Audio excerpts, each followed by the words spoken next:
DGP Jharkhand एवं police मुख्यालय के सारे वरीय पदाधिकारियों के दिशा निर्देश के आलोक में चतरा जिला अंतर्गत आज 2 महत्वपूर्ण आत्मसमर्पण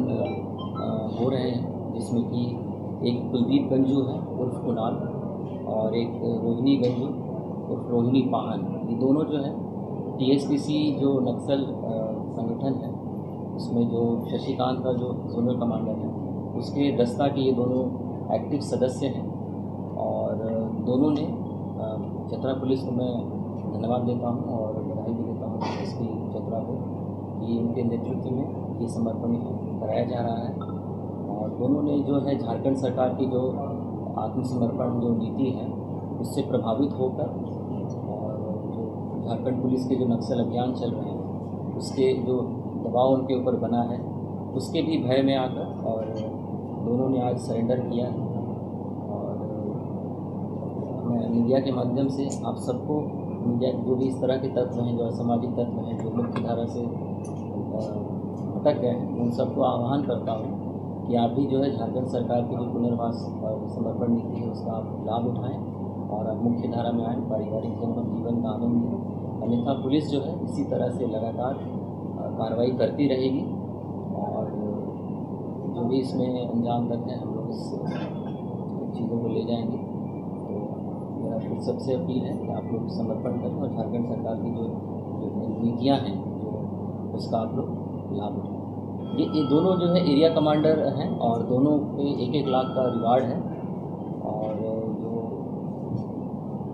आत्मसमर्पण नीति है उसके तहत इनको बहुत सारी योजनाओं का लाभ भी मिलेगा और इनके समर्पण करने से और भी जो दस्ता के सदस्य हैं उनसे भी हम लोग लगातार संपर्क में हैं और आप आने वाले दिनों में देखेंगे कि और भी इस तरह के जो सरेंडर हैं वो आप लोगों को देखने को मिलेंगे। एक तरफ माओवादी संगठन जो है वो घटनाओं को अंजाम दे रहे हैं, एक तरफ बड़े चेहरे हैं जो सरेंडर कर रहे हैं। ये झारखंड पुलिस के लिए कितनी बड़ी सफलता है? ये बहुत बड़ी सफलता है। आपने देखा होगा कि जो शशिकांत के दस्ते के साथ जो मनातू में जो पुलिस का इनकाउंटर हुआ है जिसमें कि 10 लाख का जो मुखदेव यादव है वो मारा गया है, उसके बाद जो है ये जो दस्ता सदस्य हैं वो लोग पुलिस से संपर्क किए अपने परिवार के माध्यम से और फिर पुलिस ने इस पूरे जो सरेंडर है उसको अंजाम तक लेकर आए। पुलिस एडमिनिस्ट्रेशन का एक बहुत महत्वपूर्ण रोल है। प्लस इसमें जो पैरामिलिट्री फोर्सेज हैं, जो CRPF हैं, SSB हैं, वो लगातार जो है डिस्ट्रिक्ट पुलिस के साथ अभियान में जाती हैं और आपने देखा होगा कि हाल के दिनों में बहुत अच्छे नक्सल एनकाउंटर्स हुए हैं और उसी का एक दबाव है। प्लस जो झारखंड सरकार का जो समर्पण नीति है, इन दोनों फैक्टर्स के चलते जो है ये बार्डर्स हो गए हैं या नक्सल लीडर्स हो गए वो सरेंडर कर रहे हैं। आज हम सबके लिए एक हर्ष की विषय है। आज 2 नक्सलियों के द्वारा सरेंडर किया जा रहा है और इसमें मैं चतरा पुलिस एडमिनिस्ट्रेशन को मैं बधाई भी देना चाहती हूँ। और जैसे कि आप सब लोगों को बताया है कि आज के डेट में एक ग्रीवेंस रिड्रेसल के लिए किसी भी व्यक्ति को कोई ग्रीवेंस है उसका एक अच्छा प्लेटफॉर्म्स भी है और जो सरकारी योजनाएं जो है उसका लाभ भी लोगों को मिल रहा है। तो इस परिप्रेक्ष्य में जो है झारखंड में जो है नक्सलवादी जो है वो अंतिम पड़ाव पे है और बहुत सारे लाइवलीहुड अपॉर्चुनिटीज़ है और इनफैक्ट जो पहले नक्सली थे और वो सरेंडर होने पे बहुत सारे सरकार के द्वारा झारखंड पुनर्वासी नीति के तहत बहुत सारा लाभ भी उनको दिया जा रहा है, जैसे कि रिहैबिलिटेशन ग्रांट है, वोकेशनल ट्रेनिंग है, लैंड और उनका बच्चों को पढ़ाई करने के लिए एजुकेशनल फीस का जो है वो भी झारखंड सरकार के द्वारा टेक केयर किया जाएगा और उनका घर हाउस बिल्डिंग वगैरह को लेकर के भी प्रावधान है। और इसके अलावा बहुत सारे जीवन बीमा योजना का भी प्रावधान है और लोन लेने का भी प्रावधान है। ये तो ये नीति के तहत है। इसके अलावा भी सरकार का बहुत सारे महत्वाकांक्षी योजनाएं हैं जो लाभ ले सकते हैं। तो मैं बाकी सभी लोगों को मैं यही अपील देना चाहती हूँ कि it's better to start a new life afresh. तो बाकी लोगों को भी मैं अनुरोध करूँगी वो मुख्यधारा में जोड़ के एक बाकी लोगों की तरह एक नॉर्मल लाइफ वो जिए और लाइफ में आगे बढ़े। जैसा कि आप जानते हैं कि झारखंड सरकार और पुलिस मुख्यालय के द्वारा लगातार एक अभियान हम लोग यहाँ चतरा में चला रहे हैं, जिसमें कि हम लोगों को टारगेट मिला है मार्च 2026 तक में पूरे राज्य को नक्सल मुक्त करने का। इसी के तहत हम लोग CAPF SSB की टीम, झारखंड जगुआर की टीम, सभी के और पुलिस बल मिलकर लगातार अभियान चलाए हैं, जिसका एक फल है कि इन लोगों पे एक दबाव पड़ा है और दबाव के तहत फिर ये लोग मुख्य धारा में जोड़ने के लिए रेडी हुए। और जैसा मैंने पहले ब्रीफ किया और सर ने भी ब्रीफ किया है कि लोगों ने मुख्य धारा में जोड़कर एक काफ़ी अच्छा एक मैसेज दिया है, और साथ ही ये बाकी लोगों को भी मैसेज दिए जो ऑलरेडी एक अभी एक्टिव फॉर्म में पार्टिसिपेट कर रहे हैं नक्सल में, उनको भी एक मैसेज जाएगा कि कहीं ना कहीं वो भी इस मुख्य धारा में जुड़ें और जो सरकार की नीति के तहत जो इनको फैसिलिटी मिलता है वो फैसिलिटी लेके इनकी फैमिली और ये एक अच्छे जीवन को यापन को करेंगे। और जैसा मैंने आप लोगों को पहले भी बताया है कि इन पे जो मुख्य केसेस हैं, उसके अलावा मैं रोहिणी गंजू उर्फ रोहिणी के केसेस के बारे में अगर मैं डिटेल में कहूँ तो ये 2021 से इस एरिया में काफ़ी एक्टिव थे, और 2021 से सबसे पहले इनका केस कुंदा थाना अंतर्गत दर्ज किया गया था, जो आर्म्स एक्ट के तहत दर्ज किया गया था। उसके बाद ये शशिकांत के दस्ता में काफ़ी एक्टिव रहे और हमारे मनातू कुंदा वाले एरिया में लेवी मांगने में और अन्य घटनाएं करने में, और इनफैक्ट जब आप देखेंगे अफीम की खेती करके वापस आ रहे थे तो हमारे 2 जवान भी शहीद हुए थे। ये लोगों ने आत्मघाती हमला किया था, जिसके बाद हरिंदर गंजू की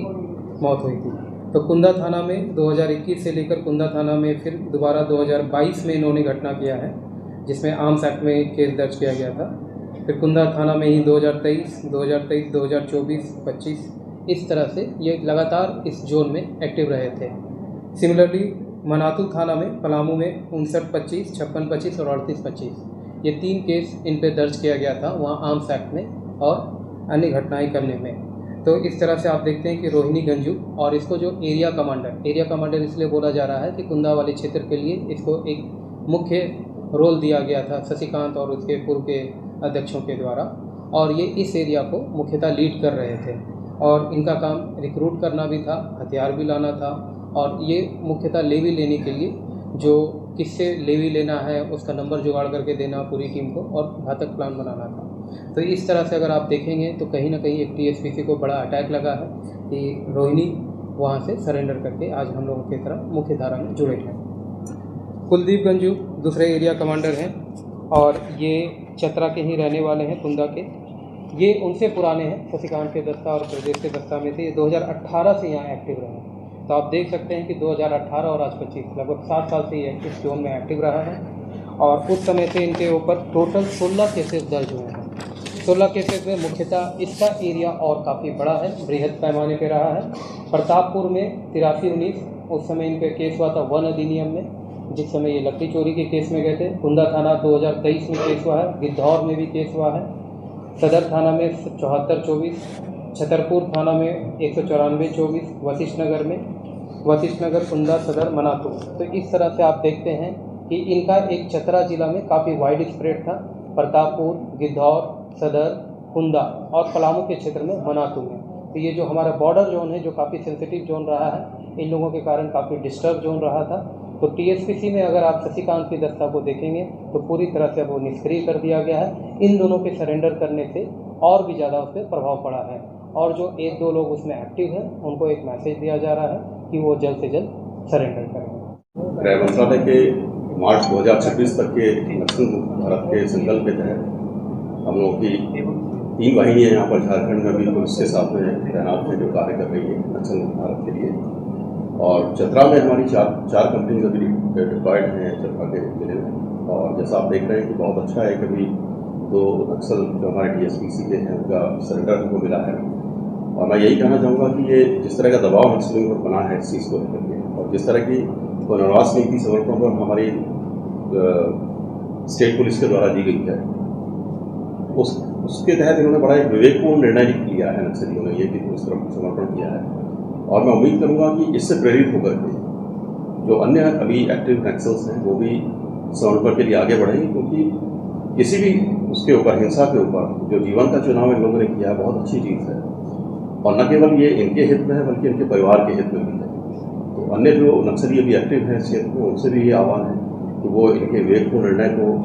सहयोग देते हुए, उससे प्रेरणा लेते हुए वो भी आगे बढ़ें और समर्पण करें। अन्यथा जो संकल्प गृह मंत्रालय का और राज्य सरकार का है उसके तहत उनको खत्म तो होना ही है। मार्च 26 तक का जो उन्मूलन का है उसके लिए हम सभी